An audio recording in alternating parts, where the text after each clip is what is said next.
Hello मेरे प्यारे दोस्तों, कैसे हैं आप सभी। स्वागत है आपका मेरे चैनल यूपीएससी एंड एसएससी तैयारी में। आज हम बात करने वाले हैं मगध राज्य के राजनीतिक इतिहास के बारे में। इससे पहले हमने डिस्कशन कर लिया था महाजनपद के बारे में, और महाजनपद के बारे में हमने मैप्स के थ्रू पूरा अच्छे से समझा था कि ये 16 राज्य हमारे मैप्स में कहाँ पे हैं। इनके ट्रिक्स हमने समझी थी जिससे हम इसको आसानी से याद कर सकते थे। आज हम बात करेंगे मगध का राजनीतिक इतिहास। तो मगध के राजनीतिक इतिहास से पहले मैं आपको बताना चाहूँगा इसका कालानुक्रम, जो कि इसके काल जो थे वो कैसे थे। तो इनके काल को याद करने की ट्रिक है जिसका नाम है हा शी ना हसीना मा शू का ह। तो इसका ट्रिक है हसीना माशुका। तो हसीना माशुका से आपको इसको याद रखना है। तो कैसे याद करना है मैं आपको बता देता हूँ। जो ह से होगा वो होगा हर्यंक वंश, हर्यंक वंश। स से होगा शिशुनाग,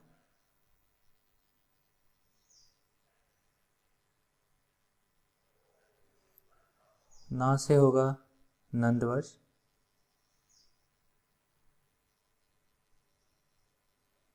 मा से होगा मौर्य वंश,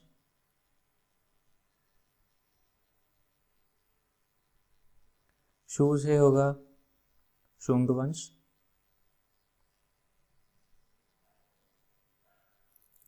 का से होगा कर्ण वंश, और अ से होगा आंध्र सातवाहन वंश। तो ये है आपकी ट्रिक जिससे आप याद कर सकते हैं कि इनको कैसे ये आए थे। काल के हिसाब से सबसे पहले हर्यंक वंश आए थे, फिर शिशुनाग आए थे। तो इसके हिसाब से आप इनको याद कर सकते हैं। तो चलिए आप शुरुआत करते हैं, और मैं आपको इनको कहानी की तरह समझाऊंगा। तो आप ये इसको पूरा प्लीज़ ज़रूर देखिएगा, क्योंकि अगर आप पूरा नहीं देखेंगे तो आपको बिल्कुल समझ में नहीं आएगा। और एमसीक्यूज़ और ये क्वेश्चंस तभी आप आंसर कर सकते हैं अगर आपको ये कहानी की तरह मालूम है, वरना ये बहुत ही टफ हो जाते हैं।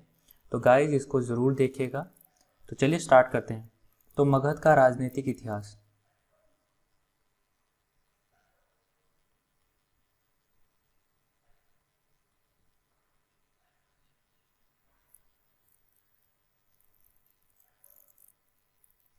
तो ये है हमारी हेडिंग आज की, और हम सिर्फ मगध के बारे में पढ़ेंगे और इतना अच्छा जानकारी लेंगे कि आपने बहुत जगह पढ़े होंगे पर ये सबसे अच्छा होगा। जितने भी महाजनपद थे, मगध सबसे ताकतवर कहा जाता था। उनमें से मगध सबसे ताकतवर क्यों कहा जाता था? क्योंकि उसकी जियोग्राफिकल लोकेशन बहुत अच्छी थी। उसकी जो आप जियोग्राफिकल लोकेशन बोलते हैं, भौगोलिक लोकेशन बोलते हैं जो आप उसकी, वो बहुत अच्छी थी। उसकी जियोग्राफिकल लोकेशन ऐसी थी कि जब उसकी बात करते हैं नॉर्थ में, उत्तर दिशा में, तो उत्तर दिशा में उसकी थी गंगा। सोन नदी उसके पश्चिम में थी। अब पश्चिम कहाँ पे होता है? वेस्ट। तो ईस्ट और वेस्ट, तो वेस्ट बंगाल ईस्ट में है, तो ईस्ट ये हो गया, और वेस्ट ये हो गया, और साउथ ये हो गया। तो सोन नदी आपके पश्चिम में थी, और दक्षिण में थी विंध्या रेंज। दक्षिण में विंध्या रेंज थी,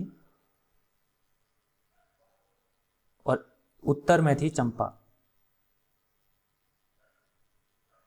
तो ऐसे करके ये मगध राज्य तो बहुत ही अच्छा ज्योग्राफिकल लोकेशन में था।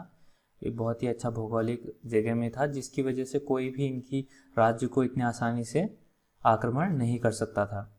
फिर बात करते हैं मगध के इतिहास की।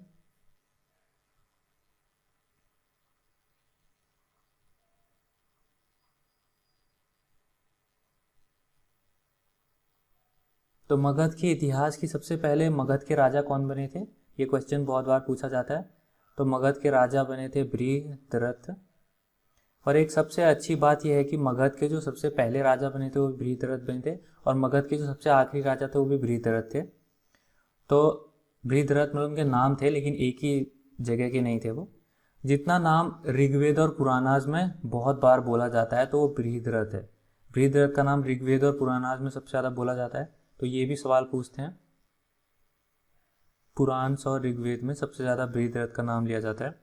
बृहद्रथ का बेटे का नाम क्या था? उनके बेटे का नाम था जरासंध। और जरासंध के बारे में आपने बहुत सुना होगा। जरासंध का नाम महाभारत में बहुत बार आता है। जरासंध को किसने मारा था? तो जरासंध को मारा था उन्होंने भीम ने, तो इसीलिए इनका नाम बहुत ज़्यादा आता है। तो बृहद्रथ को के बाद कौन आए थे? बृहद्रथ के बाद आए थे प्रद्योताज। प्रद्योताज जो थे वो बृहद्रथ के बाद आए थे। इसमें जो था, इस फेज में जो था, बहुत ज़्यादा एक चीज़ आती थी और वो थी कि अपने पिता को मारकर राज सिंहासन लेना आम बात हो गई थी इस टाइम पे। इस टाइम पे जो था अपने पिता को सब मारते थे और सिंहासन लेते थे। तो प्रद्योताज ने क्या किया था? प्रद्योताज ने बहुत तेज थे वो, उसने अपने पिताजी को मारकर गद्दी में बैठ गए थे और लोगों को भड़काया करवाते थे। तो उन्होंने क्या किया? अपने पिताजी को मारा और लोगों को भड़काकर गद्दी हासिल की। तो ये था आपका मगध में। फिर उसके बाद आता है हर्यंक वंश। तो हर्यंक वंश जो है सबसे पहले स्टार्ट होता है, हर्यंक डायनेस्टी भी बोलते हैं जिसको।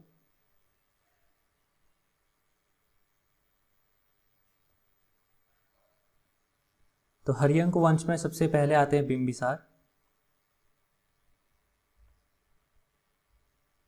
बिंबिसारा को बहुत ज़्यादा ताकतवर राजा कहा जाता है।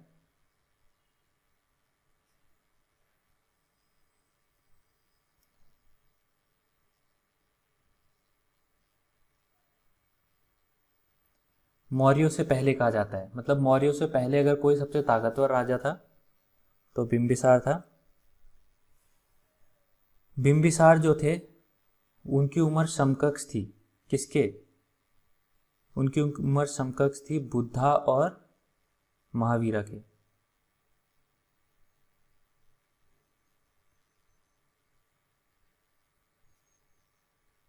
बिंबिसार क्या करते थे? मैट्रिमोनियल अलायंस करते थे। इसका मतलब क्या हुआ? बिंबिसार क्या करते थे? शादियों के द्वारा राज्य लेते थे। शादियां करते थे वो बहुत राज्यों में, और जिसकी वजह से वो राज्य जो था उनका हो जाता था राज्य के लिए। फिर आता है बिंबिसार को भी चल रहे पुत्र के द्वारा पिता को मारने की प्रथा सामना करना पड़ा। तो जैसे प्रद्योतास थे वैसे ही इनके पुत्र ने भी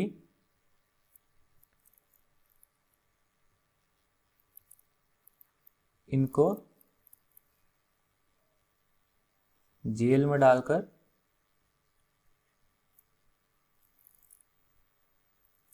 भूखे मार डाला।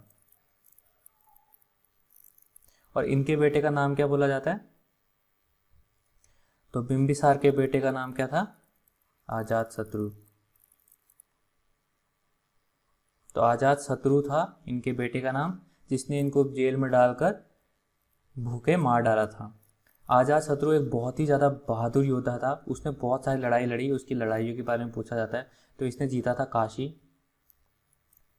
इसने जीता था लिच्छवी,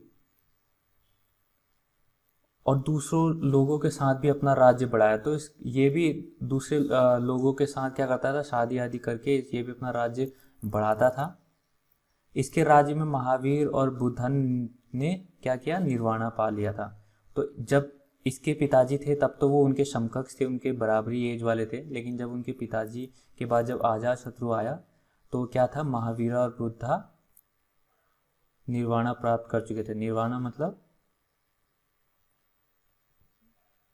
मर गए थे। तो ये निर्वाणा प्राप्त कर चुके थे इस टाइम पे। फिर अजातशत्रु बुद्धा और जैन को बहुत मानते थे। तो अजातशत्रु दोनों को ही बहुत मानता था, दोनों को बहुत मानता था। उसने बुद्धा की मूर्ति बहुत जगहों पर सही करवाई थी, जो भी टूटी थी फूटी थी उनकी सही बहुत कराई थी। और सबसे इम्पोर्टेंट जो सवाल पूछा जाता है वो पूछा जाता है कि पहला जो बुद्धिस्ट काउंसिल हुआ था, पहला जो बुद्धिस्ट काउंसिल हुआ था, कहाँ हुआ था? सत्ता पानी में हुआ था। किसने करवाया था? आजाद शत्रु ने कराया था। वो राजगीर केव में था। वो बहुत ही इंपॉर्टेंट सवाल हो जाता है। फिर आजाद शत्रु ने अपने बेटे उदयन के साथ मिलकर एक किला बनवाया पाटलिपुत्र का। तो आजाद शत्रु ने पाटलिपुत्र का किला बनवाया। अब जो जैसा भरता है वो वैसा ही पाता है। तो आजाद शत्रु के बेटे ने भी आजाद शत्रु को मार डाला। तो फिर उसके बाद आया उदयन। तो उदयन ने मार डाला और बोला जाता है कि जैसे बाप का की तरह नसीब पाया उसने, आजाद शत्रु ने। जैसे बिंबिसार मरा वैसे ही आजाद शत्रु भी मार डाला गया। फिर क्या हुआ? ऐसे ही लोगों द्वारा विद्रोह हुआ, जिससे शिशुनागा जो मिनिस्टर थे हरियंक वंश के, शिशुनागा कहा जाता है मिनिस्टर शिशुनागा थे। हरियंक वंश के शिशुनागा मिनिस्टर हुआ करते थे। उन्होंने क्या किया? सबसे लास्ट में जो राजा थे उसका नाम था नागा दशका। तो नागा दशका जो नाम था इनको शिशुनागा ने हटा दिया और खुद राजा बन गए। तो शिशुनागा उसके बाद बन गए इसको हटा के। तो इसके बाद शुरू हो जाती है शिशुनाग डायनेस्टी। तो शिशुनागा आ गए, उसके बाद शिशुनागा ने हरियंक वंश के नागादोषा को हरा दिया। फिर शिशुनागा डायनेस्टी में क्या कहा जाता है वंश में, शिशुनागा वंश में, कि काला अशोक जो सबसे इंपॉर्टेंट है उसका, काला अशोक ने पाटलिपुत्र को नई राजधानी बनाई। तो पाटलिपुत्र किसकी राजधानी थी पूछ लेते हैं। तो पाटलिपुत्र थी राजधानी काला अशोक की। काला अशोक ने नई राजधानी बनाई पाटलिपुत्र को, और वो भी मगध की राजधानी हो गई पाटलिपुत्र। वो दिखने में बहुत काला था और एक किताब में उसे काका वर्मा भी कहा गया है। तो पूछा जाता है कि कौन सी किताब में उसको काका वर्मा कहा जाता है। तो काका वर्मा कहा जाता है उसको, जो कि कौवे जैसा दिखने का होता है। फिर जो दूसरी बुद्धिस्ट काउंसिल हुई थी, सेकंड बुद्धिस्ट काउंसिल, वो किसने कराई थी? 383 बीसी में काला अशोक ने। किसके अंडर कराई थी? तो सभा कमी के अंदर कराई थी, जो कि उनके गुरु थे। तो आजाद शत्रु के बाद उसके और 10 बेटे ने राज किया। 10 बेटों ने राज किया, लेकिन कोई भी लंबा राज नहीं कर पाया। उसके बाद आए नंदा। तो नंदा डायनेस्टी की शुरुआत हुई काला अशोक के बाद, और ये बहुत ही इंपॉर्टेंट डायनेस्टी थी। जो नंदा डायनेस्टी थी वो सबसे ज़्यादा इंपॉर्टेंट डायनेस्टी कही जाती है। क्यों कही जाती है अब हम बात करते हैं। इसकी शुरुआत करी थी महापद्मनंद ने।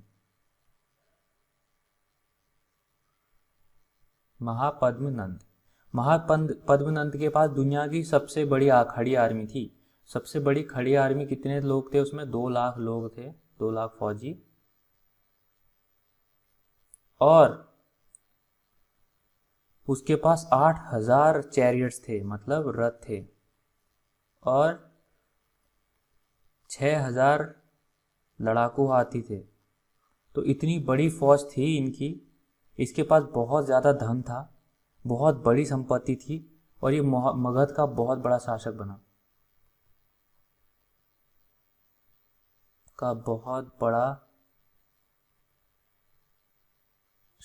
बना। नंदा जो भी थे वो क्षेत्रीय थे। तो क्या हुआ था कि उन्होंने 100 साल तक राज किया था। तो नंद जो थे वो क्षेत्रीय थे। तो इन्होंने क्या किया? 100 साल तक राज किया।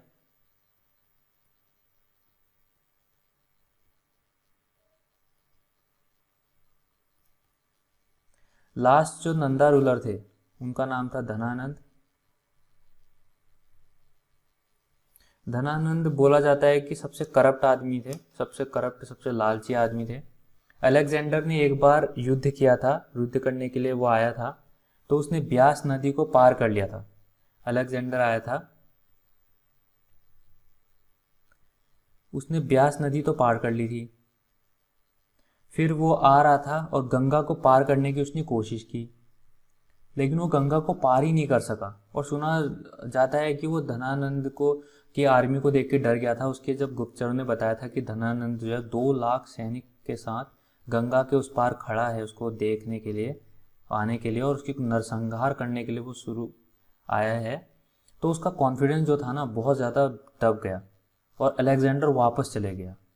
जब अलेक्जेंडर वापस जा रहा था ना, तो उसको बोला जाता है कि वो मलेरिया के कारण मर गया। तो अलेक्जेंडर की भी कहानी समाप्त हो गई इस लड़ाई के दौरान। अब हालत यह आ गई थी कि धनानंद बहुत ही क्रूर था और बहुत ही भ्रष्टाचारी आदमी था, बहुत ही क्रूर और भ्रष्टाचारी था, क्रूअल था एंड करप्शन में लिप्त था, बहुत ही करप्शन में था, भ्रष्टाचार में था। तो कोई ना कोई तो ये तो पता चल गया था कि कोई ना कोई बहादुर होगा जो नंद साम्राज्य का खत्म करने अवश्य बन आएगा। यह किसने देखा? कौटिल्य ने देख लिया था। कौटिल्य जब एक बार धनानंद के कोर्ट में गया था तो उसको धक्के मार के कोर्ट से बाहर निकाल दिया गया, कुरूप बोल के। तो उसने एक दिन यह शपथ ली थी कि उसका समूल नाश कर देगा, और इसकी तैयारी के लिए उसने किसको चुना था? चंद्रगुप्त मौर्य को। और यही है सबसे मेन जो मौर्य साम्राज्य जो है मगध का शुरू होता है। तो चंद्रगुप्त मौर्य को चुना। चंद्रगुप्त मौर्य ने सबसे पहले क्या किया? चंद्रगुप्त मौर्य ने सबसे पहले किसको हराया था? तो उन्होंने हराया था ग्रीक्स को। तो ग्रीक्स को उन्होंने सबसे पहले हराया था, फिर उसके बाद उन्होंने नंद वंश का नाश किया था। तो नंद वंश का नाश किसने किया था? चंद्रगुप्त मौर्य ने। तो नंद जो था धनानंद की जान उन्होंने बख्श दी थी। धनानंद की जान उन्हें बख्श के एक रथ में बोला कि रथ में जितना सोना वो ले जा सकता था ले जा, जितना खजाना वो ले जा सकता है, और भाग जा। तो वो चले गया। फिर चंद्रगुप्त मौर्य के राज में भारत एक साथ हो गया, मतलब पूरा भारत जो टुकड़ों में बटा हुआ था इसमें पूरा एक्सटेंट तक भारत को अपना बना लिया था। तो वो राजनीतिक तरीके से भारत को अपना बना चुके थे। तो राजनीतिक तरीके से भारत एक साथ हो गया। किसके जमाने में? तो चंद्रगुप्त के जमाने में। अब इसी समय अलेक्जेंडर का उत्तराधिकारी, अब अलेक्जेंडर मलेरिया से मर गया था, उनका उत्तराधिकारी बना जनरल सेलूकस। जनरल सेलूकस उत्तराधिकारी बना। उसने एक मुहिम शुरू की कि ग्रीक्स को इलाके को वापस करो। अब ग्रीक्स को किसने हराया था? नंदवंश ने हराया था। ग्रीक्स को किसने हराया था? तो उन्हें हराया था चंद्रगुप्त ने। तो ग्रीक्स को जब चंद्रगुप्त ने हराया था तो जनरल सेलूकस ने उसी राज्य को जिसको हड़प लिया था चंद्रगुप्त ने, उस राज्य को वापस करो करके जनरल सेलूकस ने एक मुहिम शुरू की। और उस मुहिम के अंतर्गत उन्होंने चंद्रगुप्त के साथ लड़ाई की, लेकिन वो हार गया। चंद्रगुप्त से हार गया। अब चंद्रगुप्त से जब वो हार गया तो उन्होंने संधि करी, और उस संधि के मुताबिक चंद्रगुप्त को वो सारे उसके इलाके वापस करेगा। तो चंद्रगुप्त को तो उन्होंने इलाके वापस कर दिए। इलाके चंद्रगुप्त को वापस करे, और चंद्रगुप्त ने बदले में क्या दिया?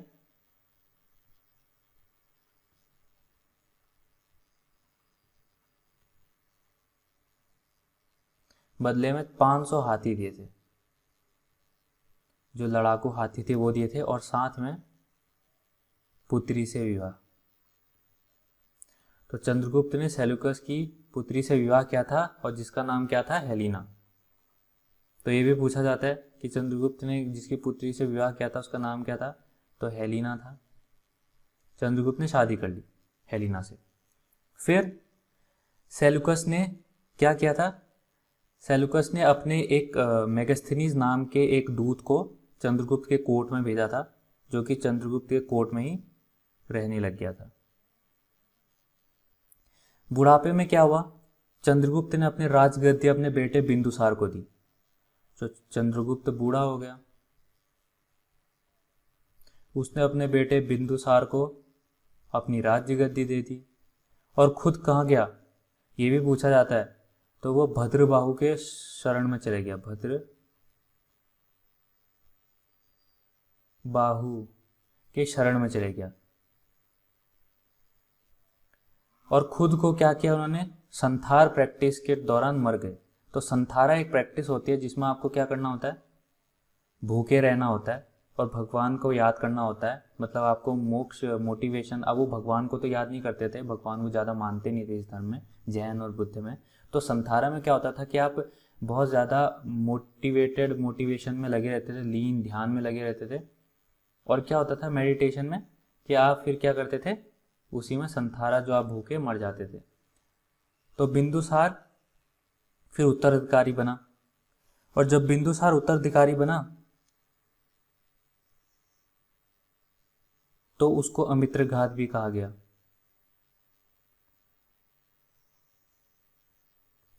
अमित्रघात का मतलब होता था डिस्ट्रॉयर ऑफ एनिमीज, मतलब कि दुश्मनों का नाशक। तो दुश्मनों का नाशक इन्हें कहा गया। इन्होंने अपने पिता के धरोहर को साथ रखा, मतलब कि इन्होंने धरोहर को साथ कैसे रखा, उन्होंने क्या किया, ग्रीक जो किंग था, ग्रीक का जो राजा था उस टाइम पे, एंटियोकस फर्स्ट, जो ग्रीक का राजा था एंटियोकस, उसके साथ रिश्ते बहुत ही मजबूत रखे। तो और चंद्रगुप्त ने भी सेलुकस के साथ बहुत अच्छे संबंध रखे, तो ग्रीक के साथ इनके बहुत अच्छे संबंध थे। और 25 साल तक क्या था, बिंदुसार ने राज किया। बिंदुसार ने 25 साल राज किया और उनका उत्तराधिकारी कौन बना, द ग्रेट किंग, महान अशोक। तो अशोक जो थे बहुत बड़े राजा थे और वही बने उत्तराधिकारी। तो उनके खूनी संघर्ष के बारे में बताया जाता है कि उनके बहुत बड़े खूनी संघर्ष किया उन्होंने और 99 भाइयों को मारा था अशोक ने राजा बनने के लिए। तो मगध का रूलर बनने से पहले उसने अपनी बहादुरी कहाँ दिखाई थी अशोक ने, पूछा जाता है तक्षशिला और अवंती में दिखाई थी, जहाँ पे वो गवर्नर था तक्षशिला और अवंती में। तो पिता के जब उग्र विरोध हो रहा था पिता के खिलाफ, तो अशोक गया था वहाँ और उसने क्या किया था, वहाँ पे शांति कायम की थी और उसे गवर्नर था वो तक्षशिला और अवंती का। तो 99 भाइयों को मार के वो बना था राजा। तो जब वो 99 भाई को मार के राजा बना था तो उसका नाम जो लिया जाता है वो लिया था चंड अशोक, मतलब वो चंड अशोक। चंड बहुत ही खतरनाक नाम होता है, प्रचंड जैसे कि, वैसे ही चंड अशोक होता है। तो उसने अपने भाइयों को मार के चंड अशोक की उपाधि हासिल की। फिर बात करते हैं अशोका के समय में मौर्य ने सबसे ज़्यादा राज्य हासिल किए। अब सबसे ज़्यादा राज्य हासिल किए मतलब सबसे ज़्यादा युद्ध भी जीते और राज्य भी सबसे ज़्यादा जो हासिल करने वाला रूलर था मगध का, मौर्य का, और अशोक था। फिर उसको कलिंगा को जीता, तो उसने सबसे बड़ी जो जीत थी उसकी कलिंगा की थी। आप कलिंगा को क्यों जीता, उसने कलिंगा को इसलिए जीता क्योंकि ज़मीन और समुद्र के रास्ते साउथ इंडिया जाना पड़ता था और साउथ इंडिया जाने के लिए सबसे आसान जो तरीका था वो कलिंग था। तो कलिंग से क्या था, ज़मीन और समुद्री मार्ग था, तो समुद्री मार्ग था, इसीलिए उसने कलिंग को हराया। फिर क्या हुआ, इस युद्ध से ना अशोका का दिमाग चेंज हो गया और उसका दिल भी हृदय परिवर्तन हो गया उसका। और उसका क्या हुआ, उद्गम हुआ, जो कि वो बहुत ही शांत उद्गम हुआ उसका, बिल्कुल शांत इंसान बन गया वो। उसने क्या किया, बुद्धिज्म को फॉलो किया।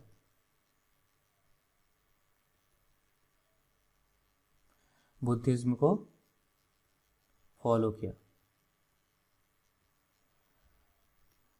तो उसने क्या किया कि अनुशासन, इंसानियत और मानवता वाली जो चीज़ें थी उनको बहुत ज़रूरी माना और अपने गवर्नेंस के लिए माना गया। कि मतलब वो क्या कहता था कि अब क्या होगा, मानवता के लिए जिएंगे, इंसानियत के लिए जिएंगे।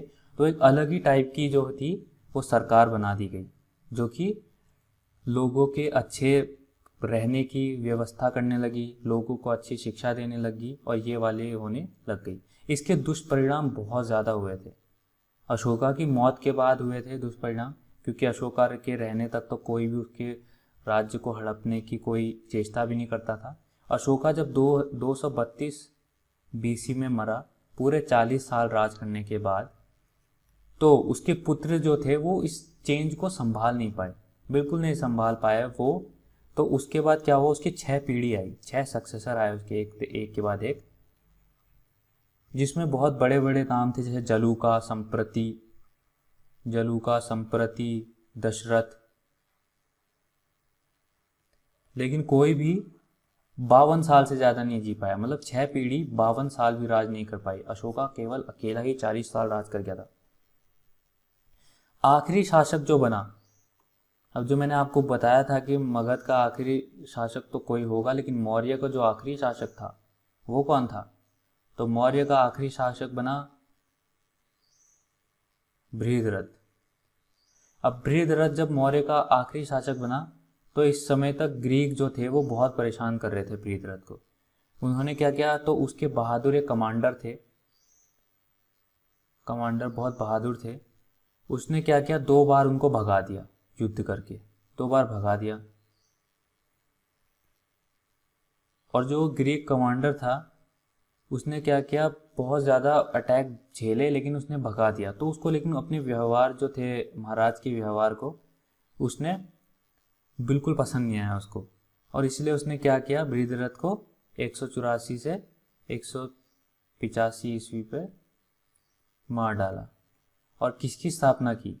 शुंग डायनेस्टी की। अब हम ये शुंग डायनेस्टी और बाकी जो छोटी छोटी डायनेस्टीज होंगी, हम उसको बाद में पढ़ेंगे एक साथ अच्छे से। तो गाइज, ये था पूरा आपका जो मौर्यन एम्पायर था मगध के अंडर, और जो आपके बाकी शिशुनागा और बाकी डायनेस्टी थे। तो होप आपको ये समझ में आया होगा, और इससे ही आगे हम कंटिन्यू करेंगे, जिसमें हम शुंग डायनेस्टी ये सब पढ़ेंगे। तो गाइज, प्लीज़ इसको शेयर कीजिए, लाइक कीजिए, सब्सक्राइब कीजिए। Thank you so much. God bless you all.